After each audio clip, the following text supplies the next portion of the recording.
Welcome to Beyond the Press Release, a production of Agoracom, in which we take the time to speak with small cap executives after they put out important news. With us today, happy to have him again, Peter Hawley, President and CEO of Fabled Silver Gold, trades in Canada under FCO, and for friends in the US under FBSGF.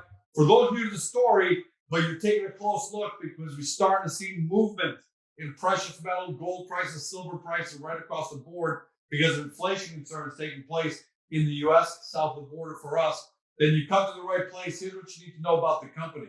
They control 100% of the Santa Maria gold and silver property in Mexico.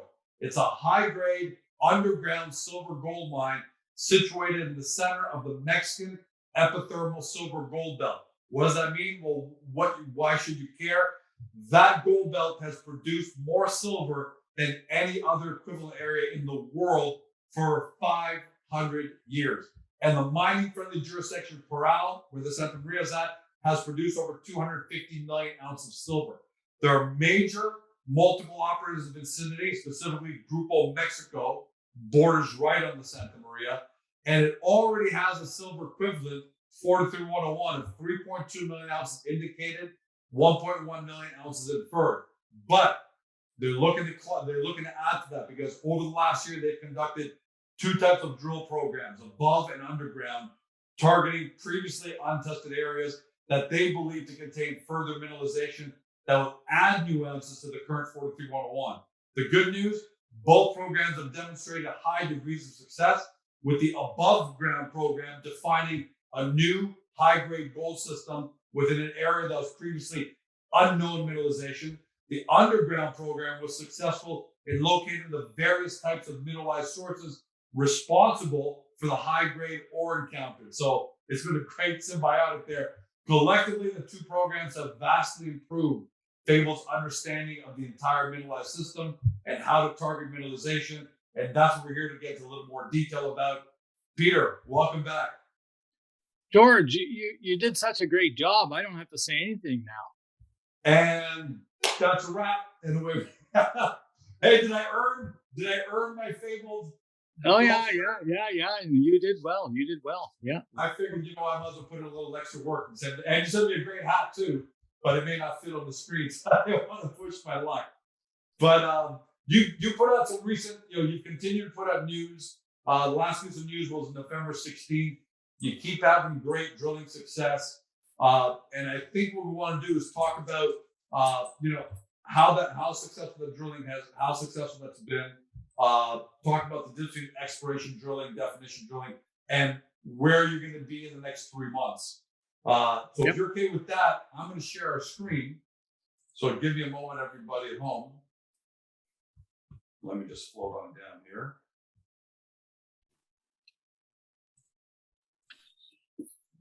All right, Peter, you can see that? I can. All right. So there's 6 slides here.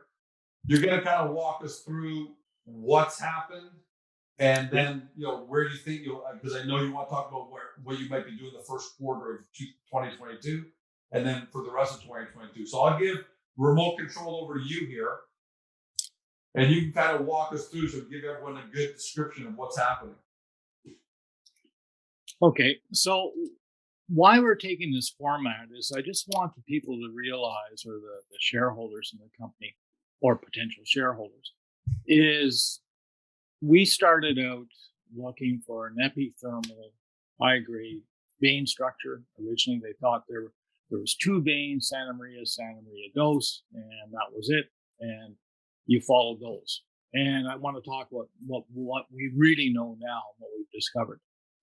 So when we started, we started drilling in about this section, and we drilled the first 3 holes, George, across here, 1, 2, and 3. And if you remember, the first intersection was about 68 meters. Hold on 1 second, Peter. I want to make sure that your mouse is working there. Oh, there it is. Okay, beautiful. Yeah, start that again if you don't mind. Just that way. Yeah, no. So in this area, we drilled holes 1, 2, and 3 right off the bat, and we drilled it, and we had about 68 meters of silver mineralization with high grades on both ends. But at the time, we found it on the contacts of a dike. And we didn't understand, we haven't explored or thought about this dike or anything else. And we didn't pay much attention to it. And then we drilled off in this direction, and then we drilled up here, and then we came up here, and then we ended up coming back here, George, and then we ended up this way, and now we're coming back here. So here's what we found out is, you know what? The mineralization, it has exactly what I said it had: structure, unstructured. Structure controls this thing. And in this structure, you have these hydrothermal diorite dikes. Now we know that there's various generations of them, but also. And what are those, by the way? Because there are going to be a lot of people watching who don't know what that means. So somewhere's at depth underneath there's a mineralized intrusive. And these dikes are actually like fingers, George, coming up from underground. So you can imagine, if you looked at your palm of your hand and you looked at the palm part, that would be the intrusive itself, which is mineralized. And then your fingers going up would be the dikes. Okay. Okay.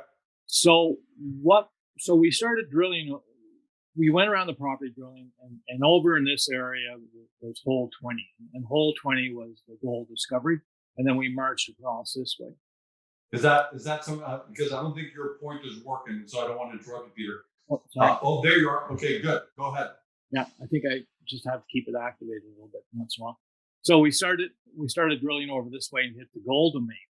Now, and then we realized that there was a sheeted dike complex, and then all of a sudden, yes, we have these dikes, and what's the importance of these? And we started outlining.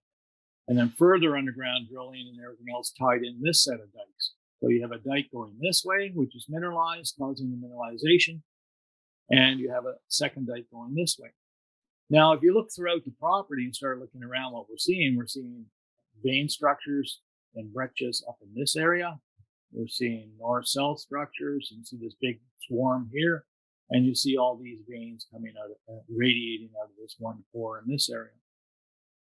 So, in very close observation in the field, the guys went out after our drilling successes and started looking, and here they discovered outcropping mineralized dike.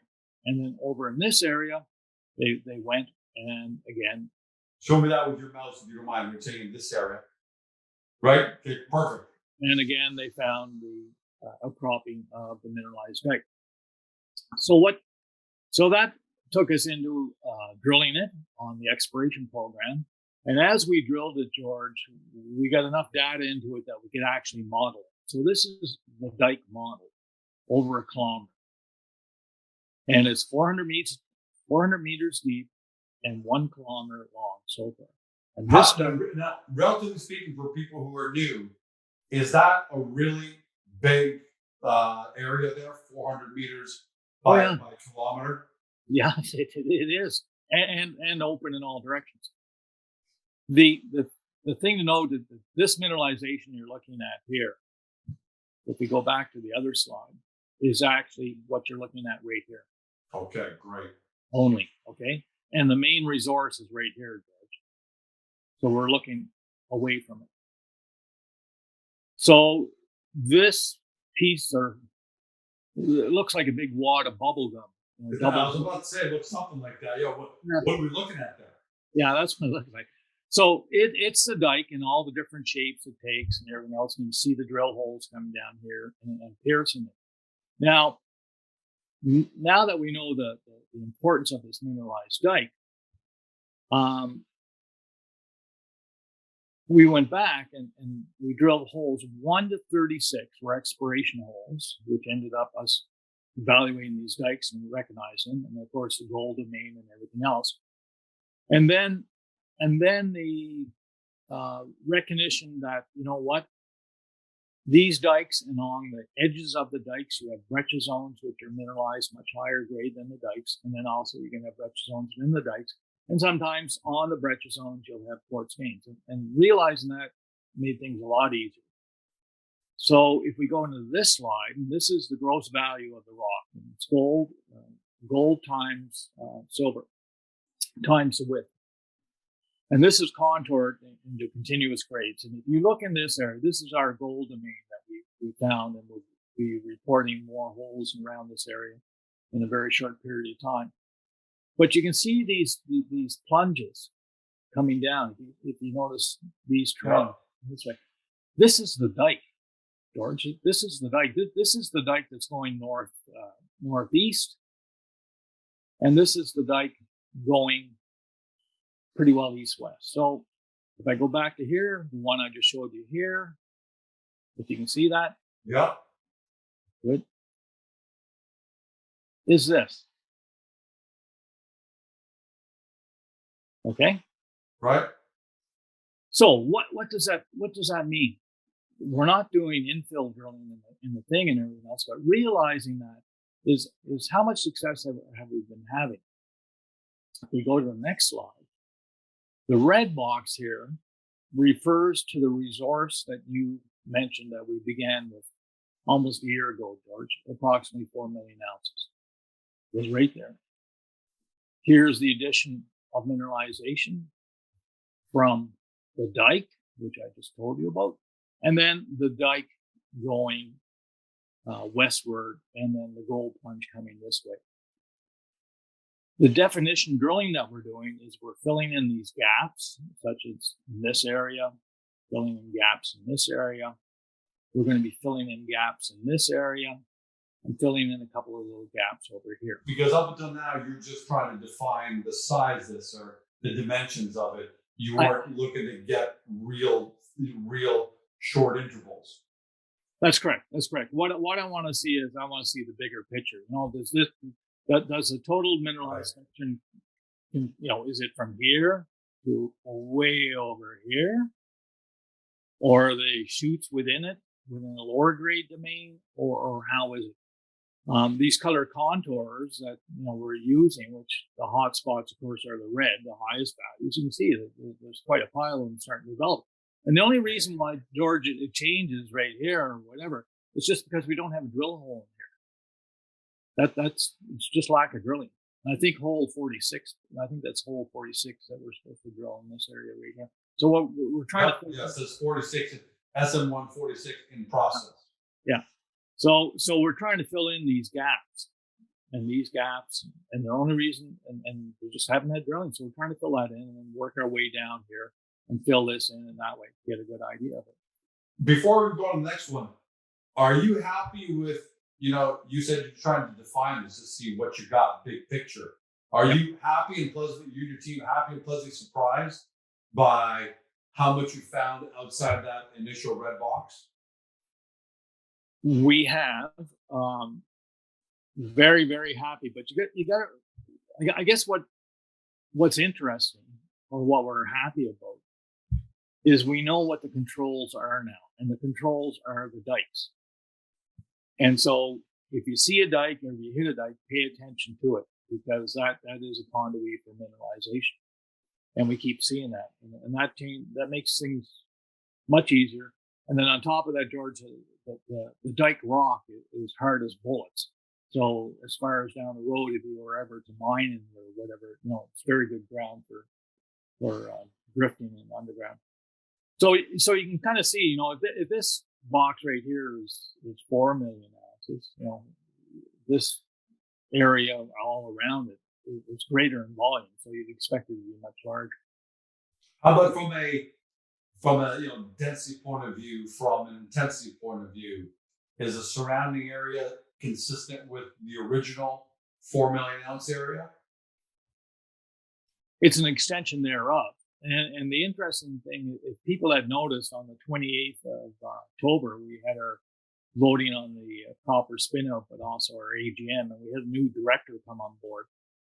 And the new director is Roger Scammell, a very good friend of mine, and actually, I think the second job I ever had, I replaced Roger as chief geologist at the Rand Malartic mine up in Val-d'Or, Quebec area.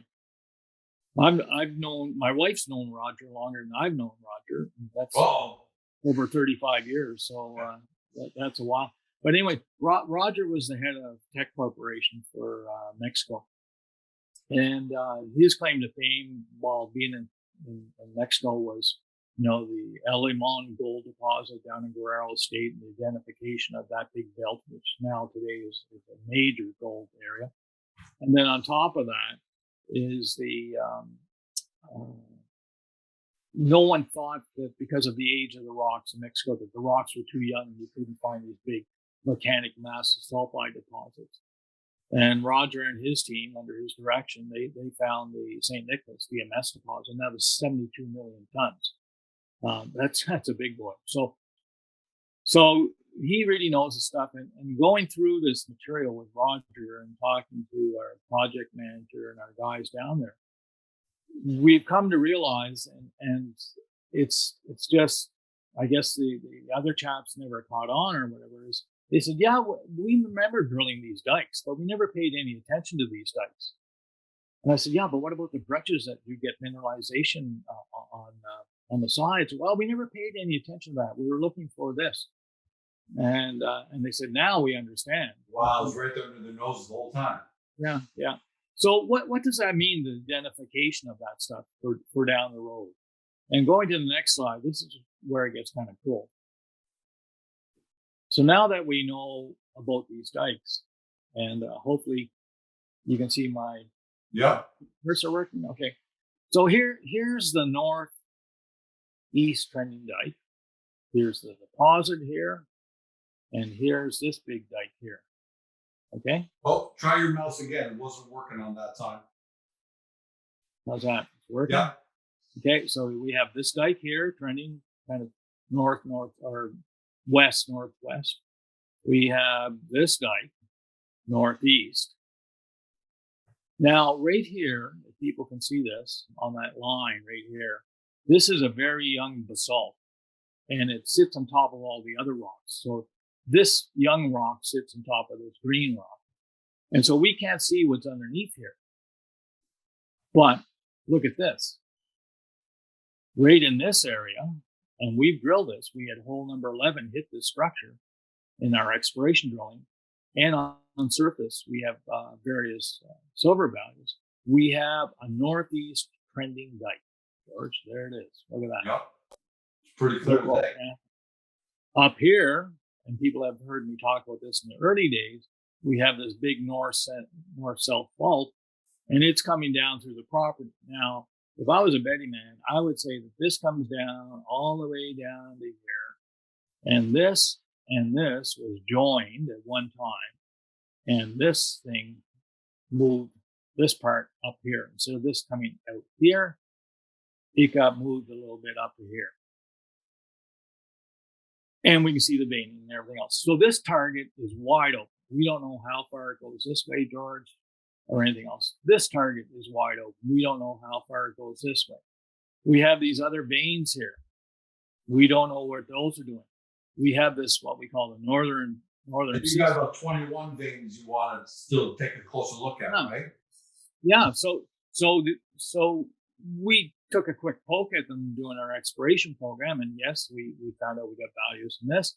We know about this breccia. We couldn't go over here because of access. It's very hilly. We do some road building and everything else. So wide open. So I think what will happen is our next drill program, George, is we're going to have 2 drills. And when would that be? Now, towards the end of the year? No, I suspect what's going to happen, George, is our original drill program right now will finish, if not the end of this month, probably the first week of December, George. And then we're going to sit back and compile these results and everything else and get ready for another drill program. But at the same time, we'll be looking at,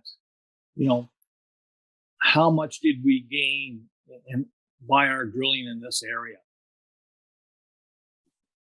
In addition to our exploration successes that we had, that we're talking about here, that, wide open, all this stuff. Now, what people has to realize is that, this is not normal to have something this busy with so much structure and so much mineralization. Yeah, I'm glad you say that because it looks great, but I was actually going to ask you, relatively speaking, how good is it to have all 4 of these, right? Because it looks like a traffic jam. To tell you the truth, it looks like the supply chain problems on most ports, and those are all the ships who are just looking to find a home. Well, look at this, George, right here. Can you see my mouse going here? Yep. Okay, right there, down to 120 meters. There's 4 million ounces that you were talking about. Look at the size potential, size potential, size potential. This new dike here, size potential. So, you have one area, 2, 3, 4. You already know 4 million plus is here. You know how this is shaping out. This is going to be quite interesting down the road. Now, what's really mind-boggling is we look at the final thing, and everyone's heard me yakking about this and all this other stuff. This is actually our interpretation of what we know that's going on. It's not thinking anymore, it's know. And here's a great big northern fault coming down, displacing this northeast dike, displaced up to here. This is the one we hit with hole 11. This is open in all directions. We've got another great big fault coming down here. And then we have all these other main veins coming down in this direction. And then, of course, we have the mineralization here and the dike here. Now, if you guys remember, I've been saying it from day one, structure on structure. Look at this, big structure here, structure here, structure here. I mean, that is a beautiful area to drill. This is a beautiful area to drill. All along here, it's a beautiful area to drill. And it hasn't been drilled. But this has, and this has. So I think with 2 drills, George, 1 drill dedicated to drilling this as pure exploration, and 1 drill starting to define this further and build this out. And then as this gets meatier, it'll be added onto it to give it total size. So you got to remember, we went from 0 to 100 miles an hour in less than a year, George. And this, if you saw what this map looked like at the beginning, which was basically 2 little veins coming along here, and that was it. But you knew you had something because you didn't come out of retirement for no reason. You had a good hunch in it. Peter, is it fair to say your hunch looks like it's paying off? Well, I know on the talk we had with Roger and the guys on site, when we were going through this with Roger, and these are some of the slides we were going through when we talked about potential, and we're showing various rock textures and all this other good stuff that we do. That Roger at the end of the meeting, he said, I'm very excited about this. This is you just got to drill. You have to drill. And so I mean, he's had his successes too. So he's seeing what I'm seeing. So and that's important also because he's had great success also. Yeah. He's not going to be wasting his time. Doesn't guarantee it. You want to make sure we tell everyone that at home, but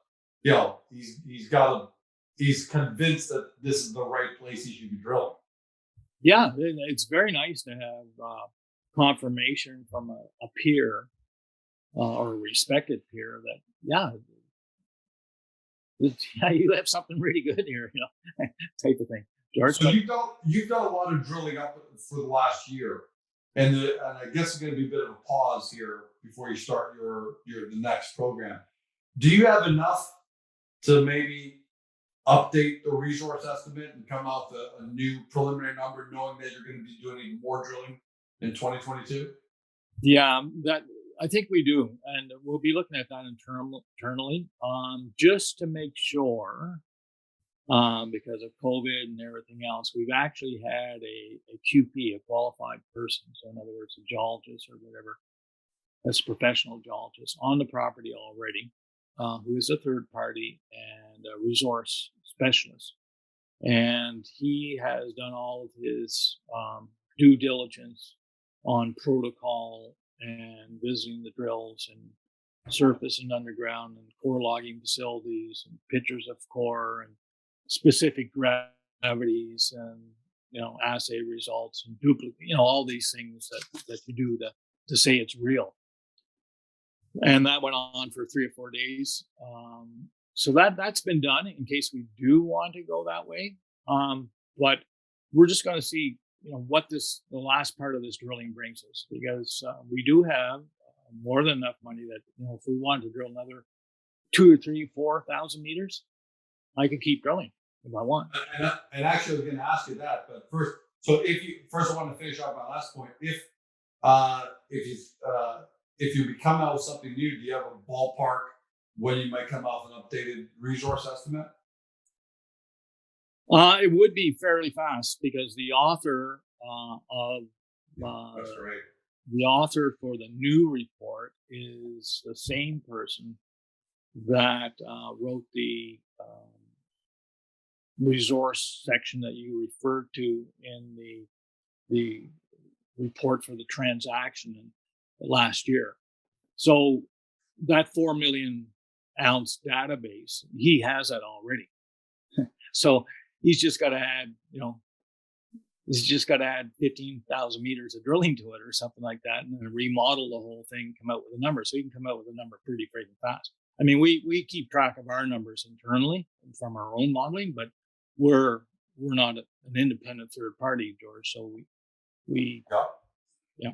So that could something like that will be ready for the first quarter at some point. Oh yeah, I would think by mid first quarter, if we go that way, it's a reasonable expectation to have right around Valentine's Day. Yeah, that would be good. Yeah. So and then the other thing people should think about too is, I don't know how much you're following the news, but I was reading some articles in Kitco and a few other things. I mean, the Canadian Institute of Mining of Silver, not the Canadians, the World Council of Silver, they're expecting silver consumption this year to be over 1 billion ounces for 2022, for the first time since 2015. Over 1 billion ounces of silver being consumed. Think about that. Why all of a sudden such a big move? It all has to do with the green movement, George, and the the new battery powered cars, and photoelectric cells and solar power, and et cetera, et cetera. The consumption of silver is huge, because it's one of those rare elements that you can excite the atom in silver so fast that it's a great conductor, very fast. And let's face it, what would you rather use for a conductor? Would you, cost wise, would you rather use an ounce of gold or an ounce of silver? That's a pretty easy one. If it's on the expense side, I'd rather have an ounce of silver. Yeah, because it's going on the revenue side, I'd rather have an ounce of gold. So, is a perfect storm happening in silver? Yeah, is that what's happening? Because you got inflation starting to drive up precious metals prices slowly, and you've got this great silver demand coming. Do you think we're seeing a bit of a perfect storm starting to evolve in silver? I think we are. I think early next year, maybe by Q1 or the latter part of Q1, I think you're going to see silver chomping at the bit. I think it's going to break loose. And a lot of people are saying the exact same thing. I'm not just repeating them. We each have our own reasons for it. You talk to Keith Neumeyer, he's got his reasons for it. You talk to, say, Jim McDonald at Kootenay Silver, he's got his argument for it and everything else. And actually, if you're following what Keith does, and I know you know him quite well, George, is that if you looked at his last third quarters, he held back selling about 1.2 or 1.6 million ounces of silver, and it even hurt his bottom line in the sense of earnings. Yeah, because silver kind of came back and had that bit of a silver short squeeze run at the beginning of the first quarter, and it's come off since then. Yeah. But his conviction still remains the same. Exactly, and he just said, "Nope, I'm not selling my silver at this price." And I bet you dollars of donuts that Keith will be right. And at the bottom line, you'll see it. And I don't know if you saw the big move with Randy Smallwood, with Wheaton Precious Metals, and the big silver stream. So they're buying into the huge silver stream trade. I think it was $146 million streaming debt or something for a brand new mine to come online. So the interest is there. And the values there, and everyone's looking. Now's the time. So I love to hear that. And I love to hear it for various reasons. One is, typically junior stocks follow the price of silver to some degree. So if everything gets frothy, then hopefully, everything is good for Fable Silver Gold. But on top of that is that the economics with the increase in price of silver changed dramatically in a hurry. And here I am, I'm sitting with something that, is. And by the way, economics, economically speaking, are you able to talk about historical? What was that? What silver price was necessary for Santa Maria in the past to be viable? Are we allowed to talk about that? Well, it was never, other than PEAs done on it by previous owners and everything else. It really never was in production to speak of, George. It was, two bulk samples taken out of it, one oxide and one silver. But I do know that they did a study, or they had Tetra Tech Engineering do a study in 2018. It's on CEDAR, it's documented and everything else. And they used $12.50 silver, and they used $1,250 gold. And the internal rate of return on the project came back at something like 192%. And we know we're way up, and we know we're far off from those numbers. Yeah, and that was all focused at extracting high grade material. And every dollar above that is just pure to the bottom line, because that study means the costs were incurred in that $12 and $1,200 plus whatever profitability would come out of it. So anything above and beyond that just goes to the bottom, just flows right to the bottom line. That's right. But also it includes that, they were just looking at the very super high grade component. And in our case, we're showing them, hey, you know what, that high grade component's there, but there's this huge halo around this too. So you can do a thing. I will, dollars to donuts at the end of the day, and this is all said and done, there's probably going to be two methods of mining underground on this property. It's going to be bulk mining, low grade, bulk tonnage, very, very cost effective. And then you'll have your narrow vein mining for the higher grade stuff. And do you plan to be around for that, or do you want to get Fabled Silver? Do you want to get Santa Maria to the point where you just tee it up for a major to come in and acquire it? Well, for myself, anyways, I'll be divorced if I put this into production. Okay, that's the answer. So then, how long until you get to that stage, Peter? And again, to be clear for everyone at home, it's not a guarantee of a sale, but you're going to have to do your next set of drilling with the two drills going. How much is it? Another year or two until you get to the point say, okay, I can package this and put it out there? Yeah. Well, the normal rule of thumb, and George, you probably remember this, is, and there used to be a chart. Actually, I have one. Just hang on for a second. Sure.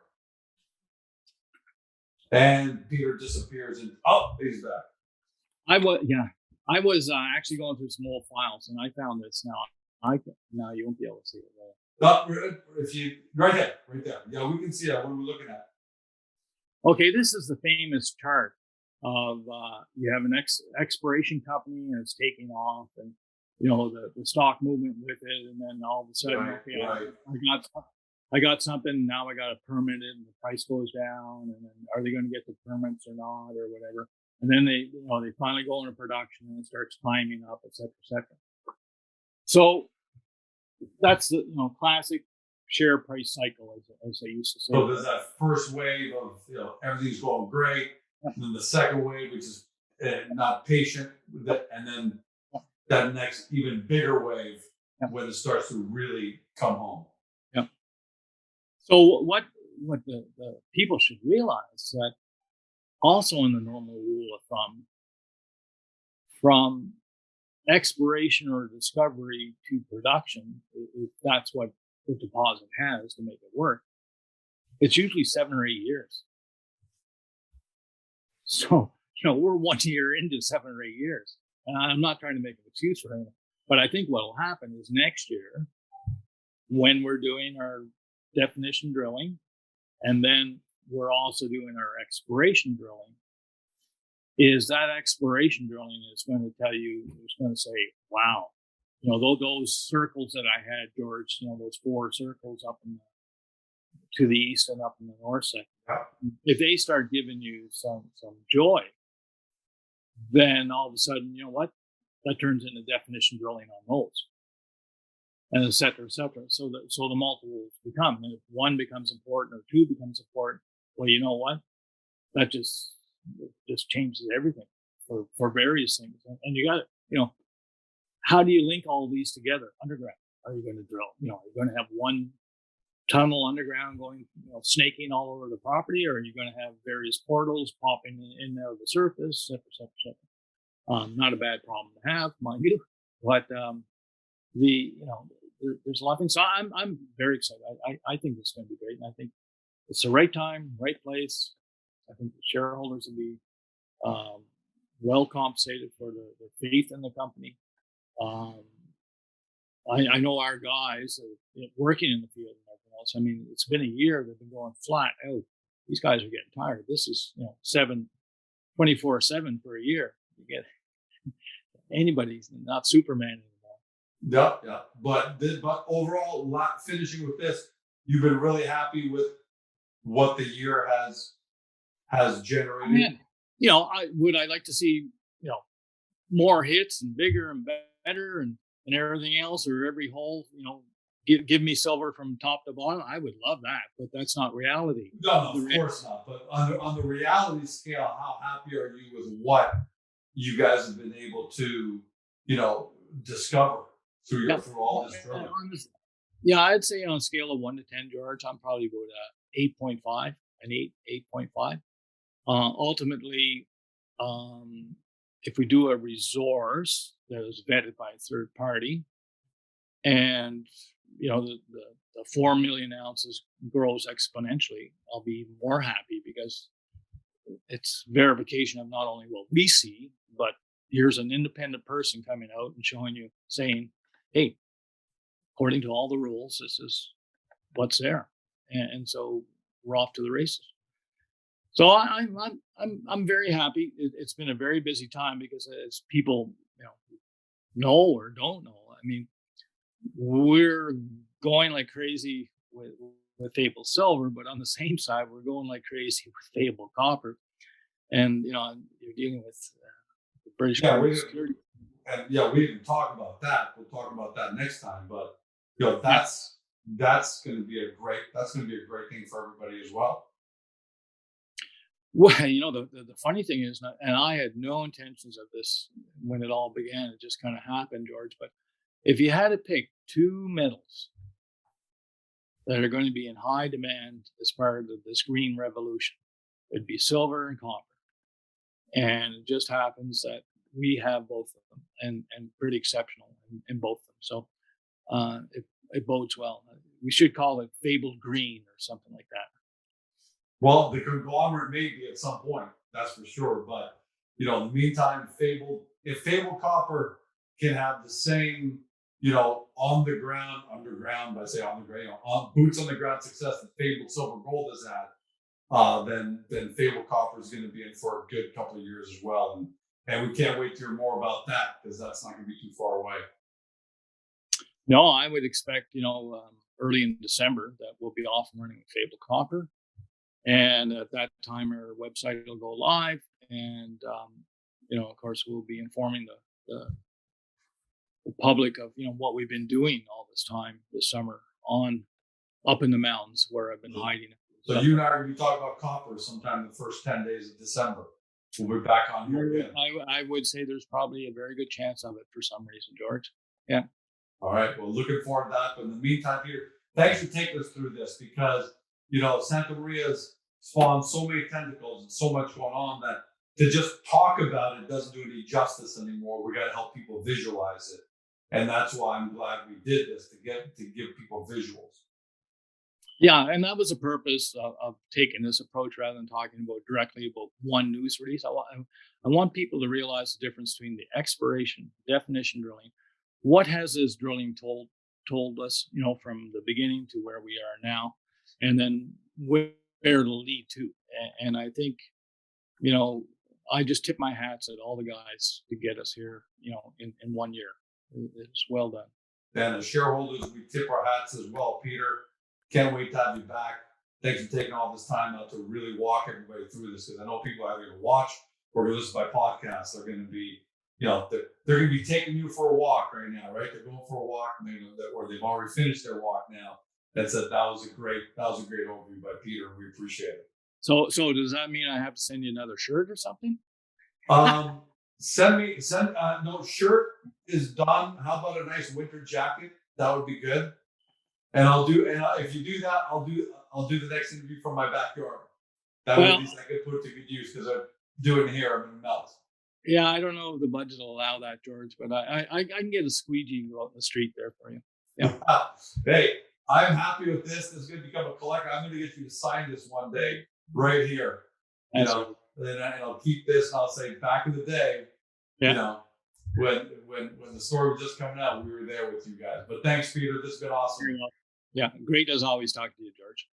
To everybody at home, you've been watching or you've been listening by podcast on Spotify, Google, Apple, or your favorite podcast platform. To Peter Hawley, he's a president CEO of Fabled Silver Gold, trades in Canada under FCO, and for our friends of the S under FB SGF.